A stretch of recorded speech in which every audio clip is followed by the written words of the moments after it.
Vamos a hacer la grabación.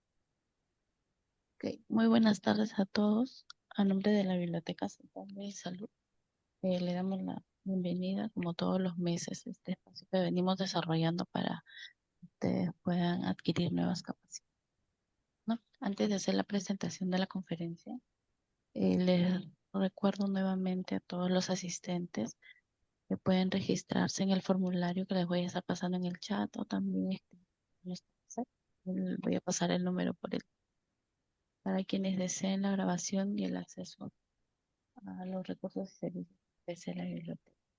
¿Sí? Bueno, voy a empezar con la presentación, la cual se titula Patología pulmonar asociada al consumo de marihuana, que está a cargo de la doctora Madeleine López Sinestrosa. Ella es médico neumólogo, es egresada de la especialidad de neumología del Hospital Guillermo Almenara por la Universidad San Martín de Porres. También es egresada de la Maestría de Salud Ocupacional y Ambiental del año 2023 por la Universidad Nacional Mayor de San Carlos. Ella pertenece al Comité de Retratamiento de Tuberculosis a nivel regional, eh, perteneciente al Hospital de Moyobamba desde el año 2023 en adelante, esto en la región San Martín. También pertenece a este mismo comité por el Hospital Regional Guillermo Díaz de la Vega desde el 2022 al 2024 en Apurímac. Es miembro del Registro Nacional Científico, Tecnológico y de Innovación Tecnológica, lo que ustedes conocen RENACIT, desde el 2024. Ha realizado 5 publicaciones e investigaciones en diversas revistas. Pues la pueden buscar con su nombre, seguramente ahí van a aparecer los títulos de las revistas que ella ha escrito. Nos lo pueden consultar y nosotros podemos hacerles llegar. Ella también es docente universitaria desde el año 2023. Pertenece a la Asociación Latinoamericana de Tórax Joven y a la Sociedad Peruana de Neumonología. Doctora, bueno, sin más preámbulos, yo les cedo la palabra. No sin antes agradecerle su tiempo y con nosotros esta, esta temática que usted siempre nos anima.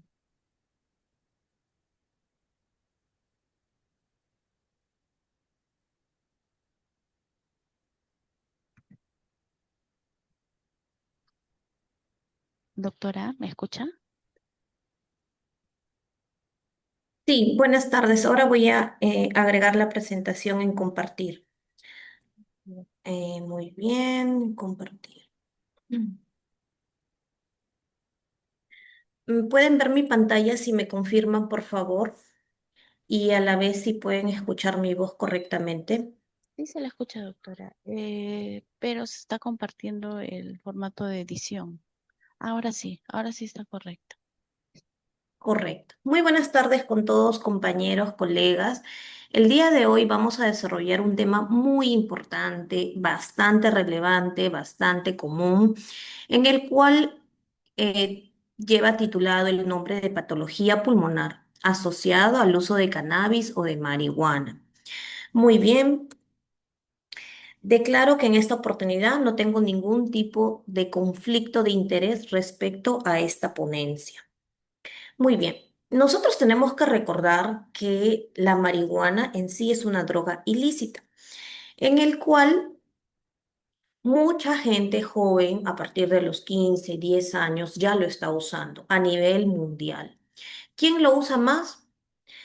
Según lo reportado, es Estados Unidos. Tiene una alta incidencia de 120 hasta 250 millones de usuarios. Y para esto tiene una prevalencia de 2,6 a 5,0%. Pero no solamente América del Norte, sino también América del Sur, América Central, el Caribe. Por ejemplo, Uruguay, 8,3% de prevalencia. Brasil, 8,8%. Las Bermudas, 10,9%. Belice 8,4. Y nosotros en Perú 3,1 en hombres y el 2% en mujeres. Entonces, la marihuana, muchas personas piensan que es un consumo inocuo, recreativo, pero en realidad trae consecuencias. Sí, las trae. Y no se ven quizá en el primer momento, solamente en el primer consumo. El problema y el origen de la afectación es a largo plazo. Es a largo plazo como lo vamos a detallar aquí. Muy bien, vamos a empezar. Entonces, primero vamos a empezar hablando sobre la marihuana. Muy bien, ¿qué es la marihuana? La marihuana viene del género cannabis y la más frecuente es la sativa.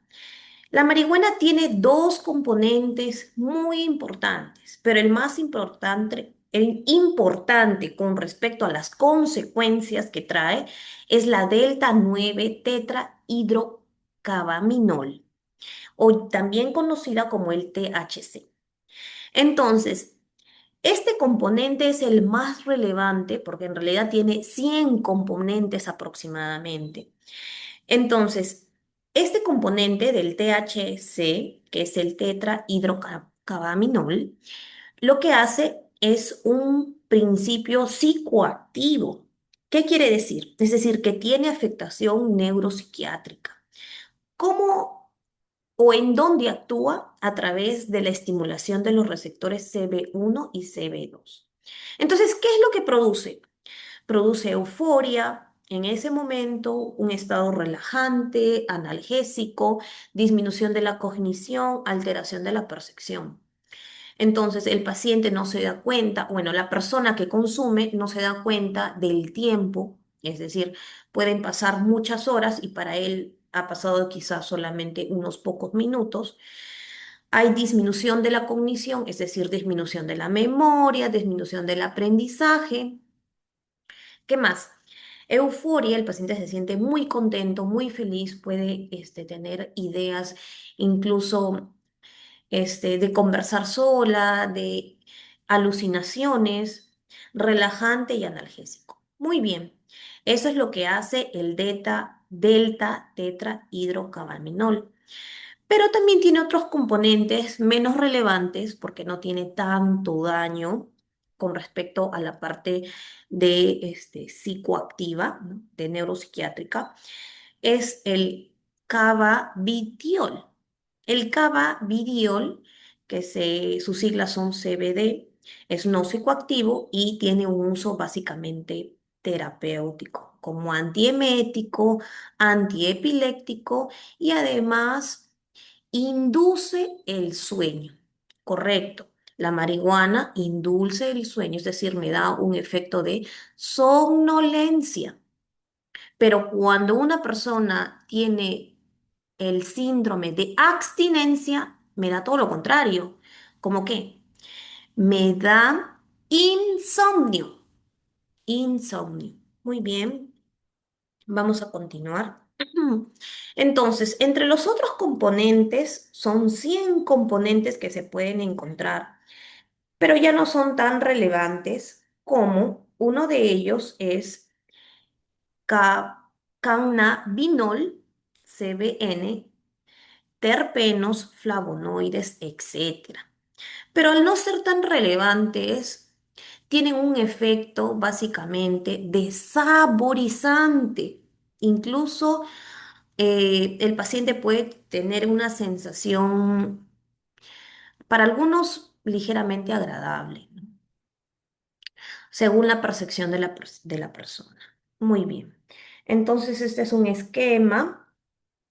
Y vamos a empezar ahora porque hablar de la marihuana es un tema muy amplio en el cual en esta exposición nos vamos a basar en el aparato respiratorio, porque en realidad tiene muchos efectos en los diferentes órganos, que lo voy a mencionar de manera general, pero nosotros vamos a incidir en la parte respiratoria.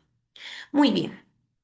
Entonces, los efectos van a depender si el paciente según la manera o la vía de administración. Correcto. La vía de administración más frecuente es la respiratoria. Entonces, pero también tenemos otras vías, como la tópica, es decir, el paciente se puede aplicar en pomadas, como se puede encontrar de venta libre aquí en Estados Unidos, pomadas analgésicas, antirreumatoideas y tal, en ungüentos, vía tópica, ya sea sobre la piel o mucosas, vía digestiva. Por ejemplo, muchas personas lo preparan en brownies, en postres, ¿no? Y la absorción también va a ser diferente, es más lenta, porque el tiempo de inicio de notarse el efecto es a partir de los 30 minutos hacia adelante. Pero en cambio, en la vía respiratoria, ojo, en la vía respiratoria o inhalatoria, va a depender si es una hierba de marihuana o es una resina del cannabis, que también se le llama hachís. Entonces, en la vía respiratoria tenemos diferentes maneras de inhalarlo, ¿correcto? Por ejemplo, de manera en cigarrillo, al fumarlo. Entonces, muchas personas lo que hacen es que crean su propio cigarrillo de marihuana con papel. Eso es lo peor que se puede hacer, porque uno no tiene filtro, tiene mayor combustión. Al haber mayor combustión de el producto de marihuana, hay mayor incremento de la absorción de los componentes de la marihuana, exactamente del THC. Entonces, también hay otras personas que un cigarrillo común eliminan el contenido de la nicotina y colocan la marihuana. Al menos este tiene filtro y tal y lo consumen. Entonces, esa es una manera.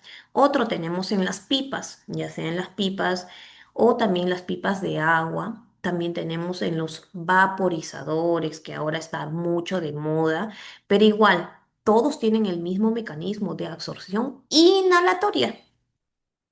Muy bien.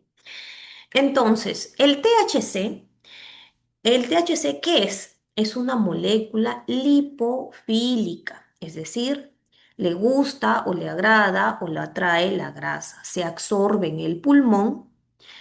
Esta, como nosotros la inhalamos, directamente va a la vía respiratoria, donde a nivel pulmonar es el primer órgano afectado, correcto. Va a la vía pulmonar y llega a la sangre por las arterias bronquiales en un pico aproximado a los 4 o 10 minutos en ese rango. Después que va al pulmón, va al cerebro, va al hígado y finalmente se queda en las grasas de manera de depósito se queda en las grasas. ¿Qué pasa? Por ejemplo, con un paciente es consumidor crónico, estamos hablando más de 1, 2, 3 años. Entonces ya tiene este depósito del THC en las grasas y es mucho más frecuente que necesite para llegar al mismo estado de euforia mayor cantidad, ¿no? Porque se queda allí. Muy bien. Entonces el tiempo de inicio a nivel inhalatoria es inmediato. Es decir, el paciente inhala profundamente. A diferencia de la nicotina, a diferencia del fumar un cigarrillo, el paciente que fuma marihuana lo inhala profundamente.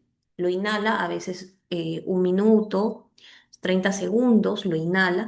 Y lo peor es que al inhalarlo y al estar en un estado de apnea, hay mayor cantidad de absorción de las moléculas lipofílicas del TSH.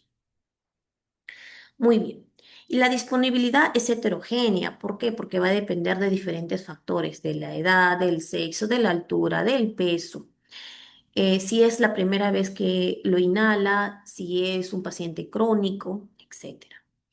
Además, también si podemos agregar, ¿no? De la función hepática, de la función renal del paciente, enfermedades, comorbilidades. Muy bien. ¿Y cuánto tiempo dura? Es decir, en el consumidor o en este paciente, en esta persona que consume. Puede durar de 1, 2 a 3 horas. pero también va a depender del paciente si es que es un consumidor agudo o crónico. Muy bien, como ya les mencionaba, también se puede consumir por vía digestiva, por ejemplo, en los pastelitos de brownies, pero este tiene un tiempo de inicio de acción a los 30 minutos. Entonces, ¿qué me dice la National, la encuesta nacional de nutrición? Me dice que en el 2010, del 2009 al 2010, se hizo una encuesta en el cual el paciente o la persona que consume más de 20 cigarrillos en un año se puede evidenciar obstrucción en la vía aérea. Muy bien. Pero no solamente ese tipo de alteración se puede encontrar. Se puede encontrar, por ejemplo, cuando hacemos una imagen, ya sea de radiografía de tórax o una tomografía, otras lesiones asociadas al consumo de marihuana a la cabeza. La enfermedad bulosa, enfisema pulmonar, neumomediastino, neumotoras y hasta cáncer de pulmón. Muy bien. Entonces, ¿cómo se produce o qué es lo que pasa en este caso? Cuando uno hace una inspiración profunda, entonces hay un atrapamiento aéreo y a este atrapamiento aéreo se le va a llamar enfermedad enfisema pulmonar. También enfermedad bulosa. Van muy relacionadas, van de la mano las enfermedades, ¿no? Y con respecto al cáncer de pulmón, el más frecuente, porque de todos los tipos de cáncer de pulmón, el más frecuente cáncer que se puede encontrar es en la metaplasia escamosa, ¿no? Muy bien. Y además hay alteraciones del aparato respiratorio. Por ejemplo, en infecciones respiratorias hay un incremento de infecciones respiratorias. Por ejemplo, a la cabeza, tuberculosis, que es lo más frecuente que tenemos en Perú. ¿Por qué? ¿Por qué va a haber tuberculosis en un paciente que tiene o que es un paciente que consume este producto? Porque uno, hay una disminución de los linfocitos B, T, natural killer y citoquinas. Al haber esta disminución de la inmunidad innata, hace de que sea mucho más prevalente la posibilidad de que la primoinfección se convierta en una infección secundaria y no se formen todos los mecanismos de defensa que se necesitan para la contención de la micobacteria en tuberculosis. Por ejemplo, ¿qué se necesita? Se necesita que se forme el foco de Gón, el complejo de Gón, el complejo de Rankel. Entonces, al no formarse ninguno de estos mecanismos, que el complejo de Rankel es el último mecanismo de contención de la tuberculosis, entonces hace que se produzca la enfermedad, que es la tuberculosis pulmonar. Muy bien. Bueno, voy a explicar un poquito del foco de Gón, que es quizá no se recuerdan. El foco de Gón es cuando la micobacteria está rodeada por los macrófagos alveolares y la engloban, encapsulan, la fagocitan y forman allí un complejo de Gón. Luego, el complejo de Gón, el foco de Gón, perdón. Cuando el foco de Gón viaja y va hacia los ganglios paratraqueales, especialmente los ciliares, por ejemplo, paratraqueales, cuando va a los ganglios y este foco de Gón va a los ganglios, se le llama complejo de Gón. Y muy bien, y cuando estos ganglios se calcifican, se llama complejo de Rankel. Entonces es por eso de que si no hay una buena calcificación, se rompen y la micobacteria viaja y vuelve a reactivarse. Se reactiva y empieza la enfermedad tuberculosa. Pero no solamente la tuberculosis. ¿Qué más? ¿Qué otra enfermedad? Muchísimas. A la cabeza, ¿qué más tenemos? Los aspergillos. el Aspergillus fumigatus a la cabeza, ¿no? Que puede dar muchas complicaciones, formar micetomas, etcétera, ¿no? Y además, si el paciente tiene una comorbilidad, supongamos, tiene VIH, tiene diabetes mellitus, etcétera, cualquier inmunosupresión, es mucho más frecuente que se produzcan las neumonías, ¿no? Es mucho más frecuente. Si tiene VIH, ¿qué tipo de neumonía? Por Girovesh. Si tiene una inmunosupresión como diabetes y a la vez es un consumidor crónico de marihuana, el paciente va a tener neumonía, pero multisegmentaria o multilobular. En el pulmón derecho tenemos tres lóbulos, en el pulmón izquierdo solo dos lóbulos. Entonces, hay afectación multilobular. No es frecuente las afectaciones multilobulares, ¿no? Entonces, también se ven afectaciones multilobulares en pacientes con VIH reactivo. Muy bien. ¿Y qué otras alteraciones del aparato respiratorio? Hay en una tomografía, por ejemplo, si se compara en un paciente que no consume y otro que sí consume, se puede evidenciar que en el consumidor de marihuana hay una menor densidad pulmonar en los vértices pulmonares, es decir, en el ápice. Además, también hay estudios donde me indican que el paciente puede desarrollar EPOC. ¿Qué es EPOC? Es una enfermedad pulmonar obstructiva crónica que se divide en dos, bronquitis crónica y enfisema pulmonar, que también es una de las enfermedades muy frecuentes que se presenta en un paciente consumidor de marihuana. ¿Qué más hay? Empeoramiento del asma. Esto sí hay que tener bien claro. Un paciente que tiene asma no puede consumir marihuana, no puede consumir, le va peor, le va peor. Además de ronquera y faringitis. ¿Qué más? Em, Como les decía, también puede causar cáncer de pulmón por una metaplasia escamosa. ¿Por qué? Porque la combustión de la marihuana libera hidrocarburos aromáticos policíclicos como benzopirenos y fenoles. Y esto hace que se produzca una metaplasia escamosa. Muy bien. Entonces, ya que hemos hablado de también un poco sobre la nicotina, vamos a ver la diferencia entre un paciente que consume marihuana y un paciente que consume cigarrillo. Entonces, ¿en qué se diferencia? Por ejemplo, el tiempo de inicio de ambos, como es inhalatorio, es inmediato. El tiempo de vida media, es decir, hasta cuánto tiempo lo podemos encontrar en nuestro organismo. Con respecto al cigarrillo, máximo 2 horas, pero con respecto a la marihuana, días o semanas, semanas. Por eso es que cuando hacen el antidoping o se hacen las pruebas para determinar si el paciente es consumidor de marihuana, se puede hacer de diferentes maneras, ¿ah? Orina, ¿qué más? Eh, Saliva, determinación capilar, es decir, con el cabello.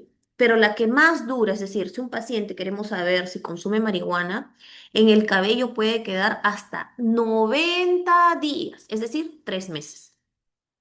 En la orina, si es un consumidor agudo de reciente inicio, 3 a 5 días. Si es un consumidor crónico, hasta 30 días puede quedarse, ¿no? En la orina como metabolito. En la saliva también, en la saliva hasta 30 días. El depósito a nivel del cigarrillo es a nivel pulmonar y el depósito cuando se consume marihuana es a nivel de grasa. Entonces, como es inhalatorio, ¿cuál es su efecto a nivel pulmonar? Si hablamos del cigarrillo, me produce un broncoespasmo. ¿Qué significa broncoespasmo? Es la broncoconstricción de los bronquios y eso hace que se me estimulen los mecanismos colinérgicos. ¿Qué más hay? Hay una broncodilatación. Hay una broncodilatación a aquellos pacientes que consumen marihuana, pero esta broncodilatación Es inicial, es decir, en el primer momento, pero si el paciente es un consumidor crónico, el paciente hace broncoconstricción a la larga. Ahora lo vamos a explicar por qué, a más detalle. Muy bien. Ahora también se ha hecho un estudio con respecto a primates y a personas en el cual en los primates cuando empezaban con el consumo de marihuana había una hiperplasia epitelial y bronquiolitis. Cuando hacían la autopsia del primate se podía evidenciar. También, ¿qué más había? Hiperplasia de las células alveolares con atipia y fibrosis. Pero en los humanos, ¿qué hay? Inicialmente lo que hay es broncodilatación. ¿Por qué? Porque se estimula el receptor CB1, que también es este receptor que se estimula para producir cambios neuropsiquiátricos, ¿no? Es decir, de euforia y alucinaciones, exacto. Entonces, este receptor, al estimularse, lo que hace es que se estimula al llegar a los axones postganglionares de los nervios parasimpáticos en las vías aéreas. Y esto hace que se inhiba la liberación de acetilcolina. Entonces, ¿qué me hace la acetilcolina? Hace que se produzca eh, una, una evitación de la contracción de los músculos bronquiales. Es decir, al inhibirse la acetilcolina, hace que se produzca la broncodilatación, en otras palabras. Muy bien, ahora vamos a ver sobre los estudios que se producieron o que se realizaron a través del tiempo, desde lo más antiguo que podía encontrar hasta la actualidad, para determinar cuál es la afectación a nivel pulmonar. Muy bien, en 1997, Taskin y coautores hicieron un estudio de cohorte con un seguimiento de 8 años sobre el fumar marihuana. Podría haber una alteración en el BFU. Entonces, ellos dijeron, ¿cuál es la conclusión? Que fumar marihuana, por ejemplo, 3 cigarrillos por día, no aceleraba, es decir, no se incrementaba la disminución del BFB1, a diferencia de los fumadores de tabaco. Pero en este estudio ellos mismos reconocieron las limitaciones del trabajo, porque se perdió el seguimiento del paciente hasta de 65%. Entonces no estaban muy seguros de los resultados, porque este es un trabajo muy antiguo del 97. Entonces, en la actualidad, esto es todo lo contrario. Vamos a seguir viendo. 10 años después, en el 2007, Tetraul, en un estudio de los efectos de la marihuana en la función pulmonar y sus complicaciones, esta fue una revisión sistemática, dijeron que los efectos agudos, la conclusión fue que los efectos agudos de los broncodilatadores por el consumo de marihuana aumentaba el BF1 del pico de flujo y de la resistencia de las vías aéreas y una disminución de la conductibilidad específica de las vías respiratorias. Eso ya se asemejaba más a la realidad. Muy bien. En el 2012, Pletcher y coautores hicieron un estudio de cohorte donde se evaluó la asociación entre la marihuana y la exposición pulmonar en 20 años de seguimiento a los pacientes o a los consumidores.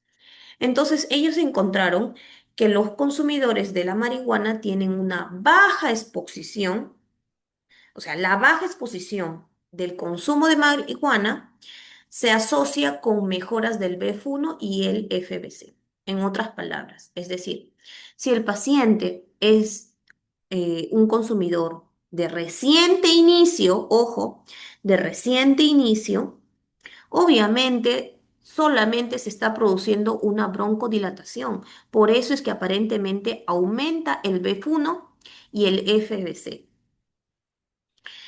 Pero este este aumento de la broncodilatación, conforme este paciente iba pasando el tiempo y se incrementaba el consumo de la marihuana a larga data, este efecto de la mejora del FB1 y el FBC empeoraba. Había una caída súbita del FB1. ¿Qué significa? Como su mecanismo de acción dice que al inicio hay una broncodilatación, claro, es el mecanismo de inicio del paciente de reciente consumo. Hay una broncodilatación, entonces mejora. Pero luego, conforme va pasando el tiempo, es decir, a partir de la quinta, sexto consumo, séptimo consumo, esto cae, cae. Por eso es que lo que se debe hacer es evitar a toda costa en un paciente que tiene antecedente de asma, porque empeora. Incluso hay estudios donde dice que el paciente con asma, sus crisis y sus exacerbaciones van a ser mucho más seguidas. Entonces, los fumadores de tabaco, ¿cómo concluyen los fumadores de tabaco del el deterioro de la función pulmonar? Por ejemplo, como lo comparan con el fumador de marihuana y el de tabaco. En los fumadores de tabaco, la función del deterioro de la función pulmonar por el FB1 y el FB6 es de manera lineal. Es decir, a un consumo menor, menor afectación, menor deterioro. A un consumo mayor, mayor deterioro. En cambio, en, en el paciente o en la persona que consume marihuana, al inicio supuestamente mejora, aparentemente, porque hay una broncodilatación, pero conforme va pasando los días de consumo, empeora. En cambio, en el paciente o en la persona que consume cigarrillos de nicotina es lineal. Muy bien. En el 2020 ya Tashkin y colaboradores compararon la función pulmonar entre fumadores de marihuana con los no fumadores de marihuana. Y los resultados no son uniformes, no fueron uniformes. Entonces ellos dijeron, bueno, como este es un estudio, dijeron, no se encontró ninguna diferencia con respecto a la función pulmonar, como algunas otras investigaciones indican, ¿no? Que hay un aumento del FBC y el FB1, mientras que otros artículos muestran la disminución. O sea, para ellos al final no pudieron concluir nada concreto. Muy bien. Hay otro estudio de MacLeod y colaboradores, es un estudio de corte transversal, donde se detallaron 500 casos de pacientes que fumaban tabaco de cannabis y hacían una asociación con la función pulmonar. Es un estudio observacional en el cual determinaron que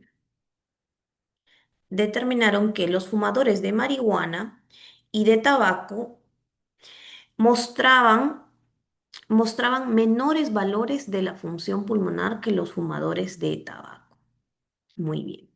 Y también hay un aumento de la prevalencia de la enfermedad pulmonar obstructiva crónica, ¿no? Hasta en un 0,3% por cigarrillos por cada unidad de cigarrillo marihuana año.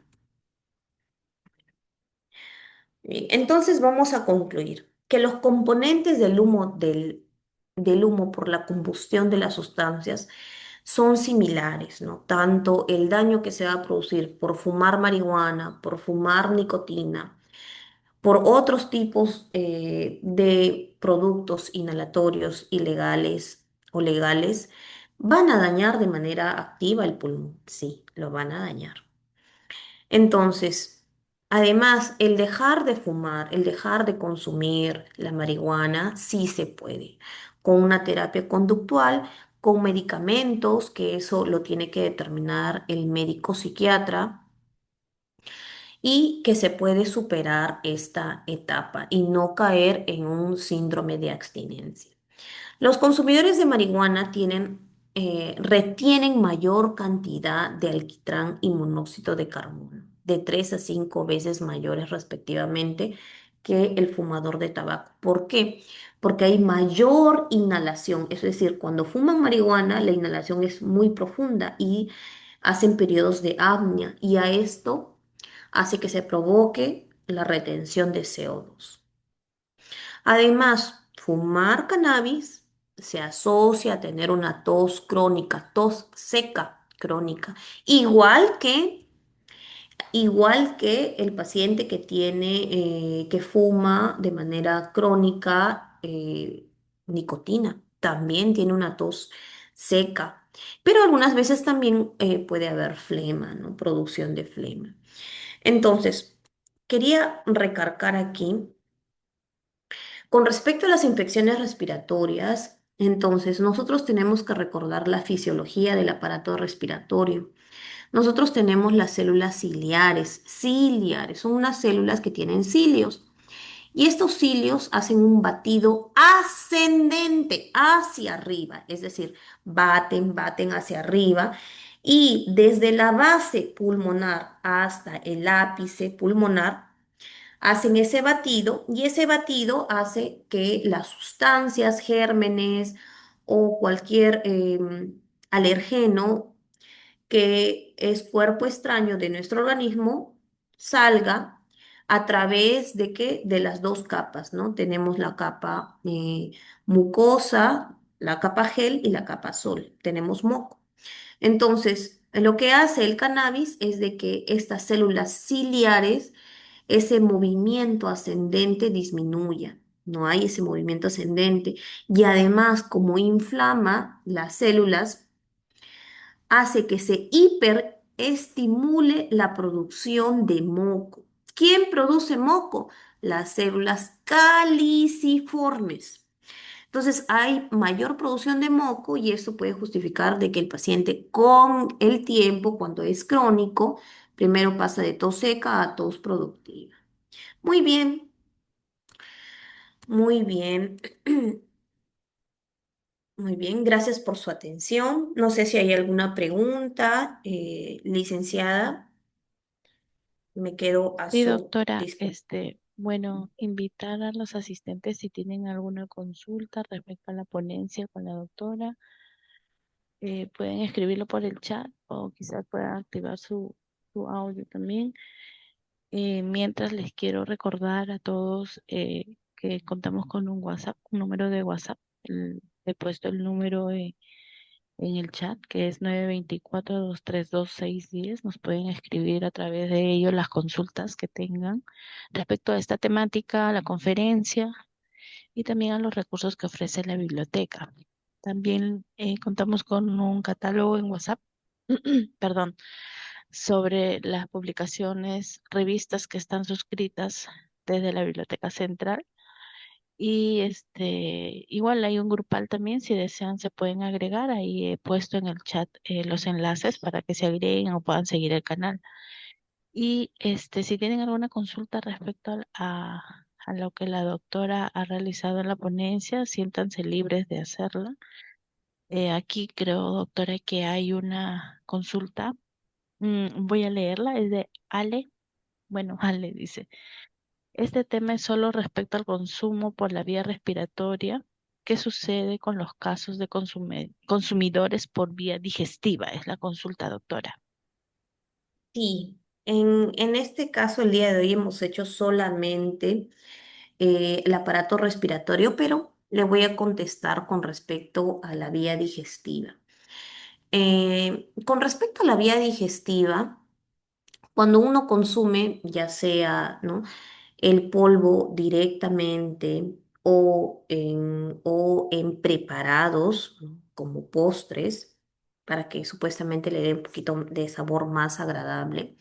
Lo primero es de que ya no se saltea ese paso, no se va al pulmón, va directo al estómago. Al llegar al estómago, se absorbe igual, ya no por las arterias bronquiales a nivel pulmonar, sino se absorbe por las arterias gástricas, ¿no? Se absorbe y luego va a la aorta. Estas desembocan en la aorta, luego va al corazón, luego va al hígado a realizar su metabolismo. Entonces, Lo que pasa es en que, en primer lugar, el paciente va a tener las mismas sensaciones que si el paciente lo hubiera usado de manera inhalatoria. Sí, va a tener las mismas sensaciones. ¿Como cuál? La euforia, el efecto relajante, la pérdida de la cognición del tiempo, incluso va a tener apetito, mucha hambre, mucha sed, etcétera, ¿no? Tiene lo mismo, las mismas sensaciones. Entonces, para muchas personas agradables y placenteras, ¿no? Entonces, esas mismas sensaciones las va a tener, pero las consecuencias, es decir, lo que sigue después de esto, es decir, que va al cerebro, que va a la grasa como depósito, se produce lo mismo. Y también los efectos negativos siguen siendo los mismos.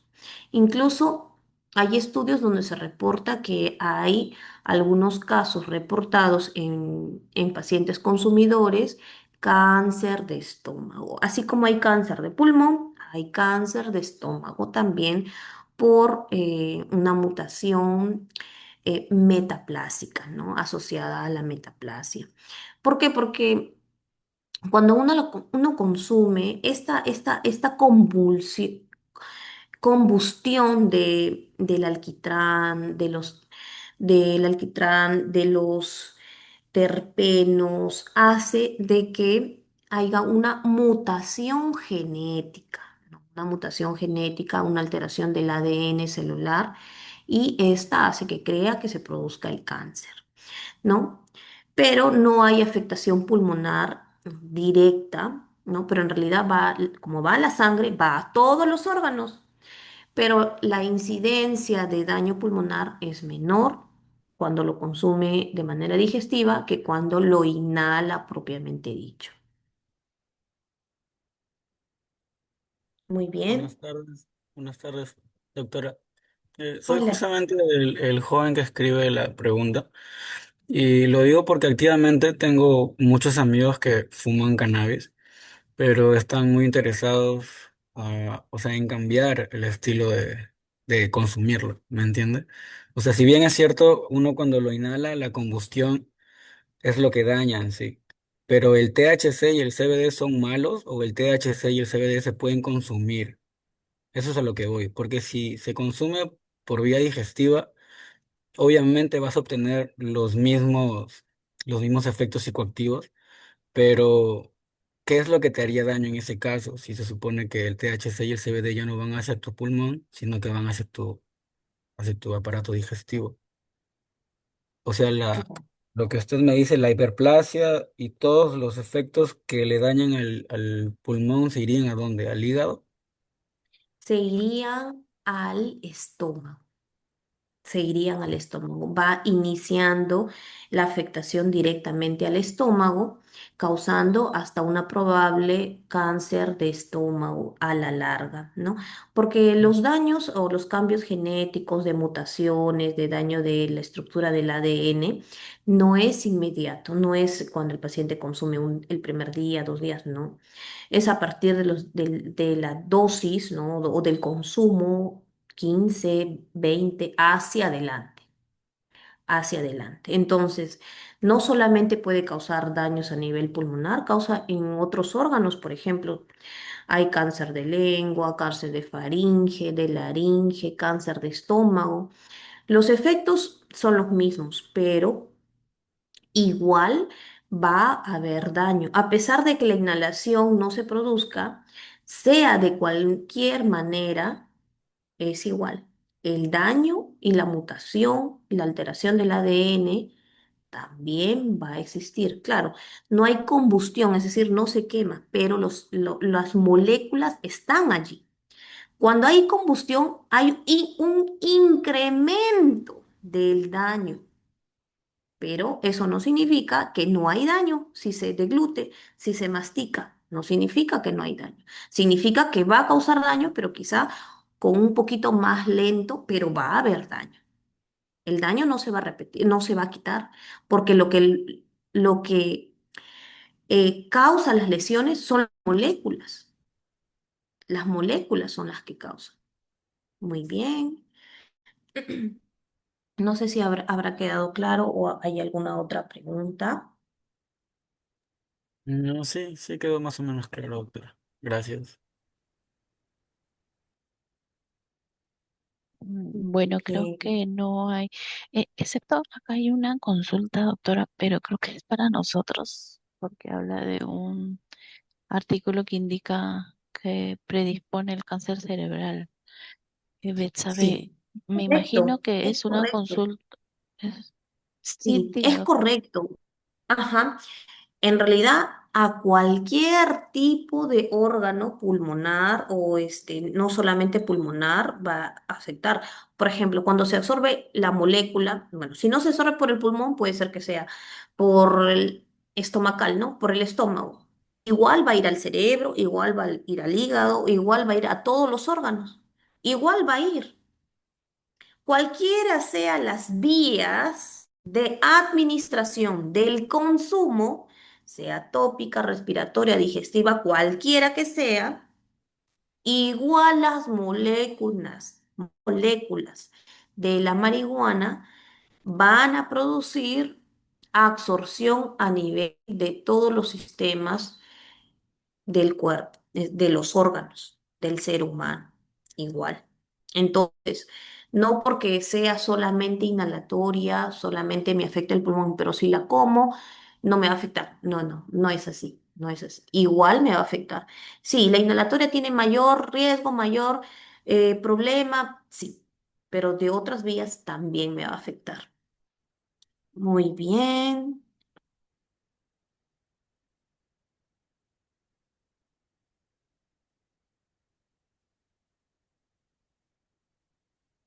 Doctora, creo que ya no hay otra consulta, solamente para aclarar a Betsabe y bueno, a quienes también estén interesados, el tema de todas las grabaciones que realizamos en la biblioteca, nosotros las subimos al repositorio,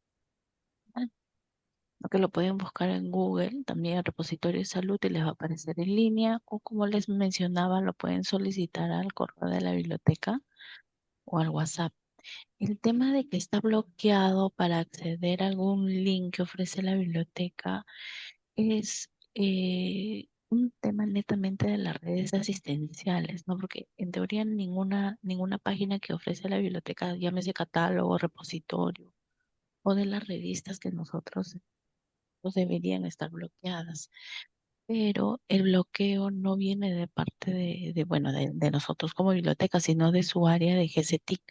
Entonces tendrían que, a través de su jefe inmediato, solicitar se desbloquee esas páginas. Y si necesitan de pronto ayuda o justificación para que páginas estén habilitadas, sí podemos ayudarles con eso.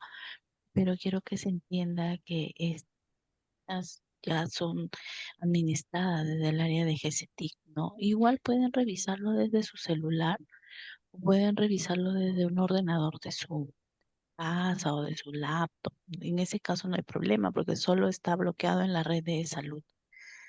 Y ya, eso básicamente quería aclararles. Igual le vuelvo a repetir el correo de la biblioteca, que es Biblioteca Central, todo junto, sin punto, @esalud.gov.p y el número de WhatsApp que tienen ahí, que también está en los flyers que nosotros estamos difundiendo para que nos puedan pedir también a través de ese medio si no quieren llenar el formulario, porque el formulario también es para que nosotros podamos tener una data de todas las personas, de todos los usuarios eh, que están en las conferencias o que solicitan información, porque al final hacemos una data y distribuimos a todos los recursos que nosotros podemos ofrecer desde la biblioteca central o algún tema de interés médico que a ustedes les ayude, ¿no? Con sus investigaciones. Pero igual nos pueden escribir y cualquier cosa nosotros le podemos.